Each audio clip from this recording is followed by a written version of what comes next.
Hello everyone. Welcome to Global Disaster News. According to United States Geological Survey, an earthquake of 4.9 magnitude felt in South Pacific Ocean, New Zealand. Depth of this earthquake is 10 km and local time is 11:38 am. Nearest volcano is Raoul Island.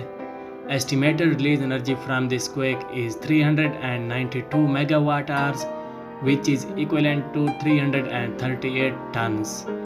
If you are in New Zealand and you felt this quake, make sure to comment, and if you like this video, make sure to subscribe my channel and press the bell icon for more updates about earthquake.